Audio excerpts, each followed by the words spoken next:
láti píníṣín ni mo ti nífẹ̀ẹ́ sí ohun gbogbo tó rọ̀ mọ́ èdè àti àṣà Yorùbá. Nílé ìwé alákọ̀ọ́bẹ̀rẹ̀ mi, gbogbo bí tó bá ti ń ṣe àwádé ẹ̀bọ̀ mi ń bẹ̀ ní ṣá. Ṣùgbọ́n mi ò jẹ́ kó dí àwọn ẹ̀kọ́ mi ìyókù lọ́wọ́ o. Ìgbà tí mo wá kúrò ńbẹ̀ tí mo dé ilé ẹ̀kọ́ girama, ìpele ìkẹta alákọ̀ọ́kọ́, mo bá olùkọ́ èdè Yorùbá kan pàdé, ṣùgbọ́n ó ṣe ní láàánú wípé olùkọ́ ọ̀hún ti jọ́ lọ́hùn nípè lónìí, kí Elédùmarè kó bá mi tẹ́ wọn sáfẹ́fẹ́ rẹ̀. Olùkọ́ èdè Yorùbá yìí mọ̀ yááyì púpọ̀, obìnrin ni, ṣùgbọ́n kò sóhun tẹ́ sọ nípa àṣà àti èdè Yorùbá tí yóò mọ̀ ń pa ẹ̀. Ó tún láfíjú tó bá múra tán báyìí, tuntun wò ni Mrs. Ọ̀kẹ́. Òun ló wá jẹ́ kí n pinnu wípé èmi náà fẹ́ mọ̀ ṣe báyìí bí n bá dàgbà. Èmi náà nífẹ̀ẹ́ sí ká máa fi èdè Yorùbá ká máa fi dára ká máa fi kọ́ni lẹ́kọ̀ọ́. Nígbà mo kúrò ńbẹ̀, mo bọ́ sí ìpele kẹta kejì. Ẹ̀ka sáyẹ́ǹsì làwọn òbí mi ní kí n lọ.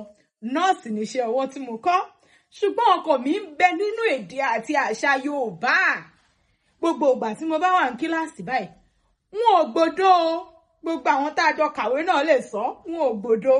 Ṣùgbọ́n ọkàn mi ń bẹ nínú àṣà àti èdè Yorùbá. Tí wọ́n bá ti láà fẹ́ ṣe eré ìparí ọdún, gbogbo nǹkan báwọn bá mi ń di cultural dance ní ṣá àbí ewì, gbogbo nǹkan tó ṣáà ní ṣe pẹ̀lú ijó, orin, ká máa fi Yorùbá ṣe nǹkan bá mi ń bẹ ni.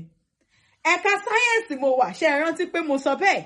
Nígbà tá a ṣe ìdánwò tá a fi wọlé ẹ̀kọ́ gíga, tá a kúrò ní ilé ẹ̀kọ́ girama, ìyún JCE, mo bá ṣe ìdánwò yìí. Ṣùgbọ́n àwọn òbí mi ò mọ ohun tó wà nínú ìdánwò tí mo ṣe. Ẹ̀yin káre, iṣẹ́ art class ni mo ṣe, mo sì jáde. Nígbà tí èsì yìí jáde, ó wá kún bí ń ṣe mú lọlé o. Ṣe rántí wípé ẹ̀ka sáyẹ́ǹsì ni mo wà.